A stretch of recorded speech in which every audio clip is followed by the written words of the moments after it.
Today we are diving into a question that every aspiring hacker or really anyone curious about cybersecurity should know. Why do hackers use Linux? Linux is open source. That means its source code is publicly available, anyone can see it, study it and modify it. For hackers this is a pure gold. You can peel back every layers of the system, learn how it ticks and modify it exactly to your needs. No hidden surprises, no closed doors. Linux is transparent. On Linux, you get full visibility into the system processes, files, and behaviors. Every command you run, every services you start, you can inspect and verify. When you know exactly what's happening under the hood, you can spot weaknesses, fix bugs, and build a custom tools that works exactly the way you want.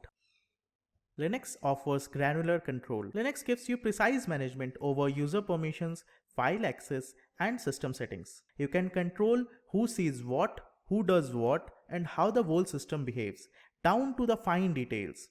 For penetration testing, that level of control is essential. You are not stuck with one size fits for all settings.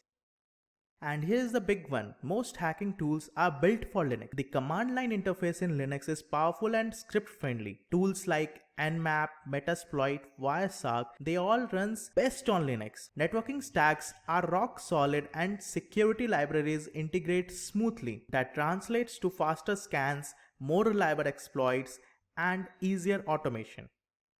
So, to sum up, open source nature gives you freedom to inspect and customize. Full transparency means see every process and behavior. Granular control lets you fine-tune permissions and settings. And the best one is tool compatibility, which means best hacking tools runs natively. Together these all makes the Linux a go-to platform for ethical hackers, penetration testers and vulnerability researchers.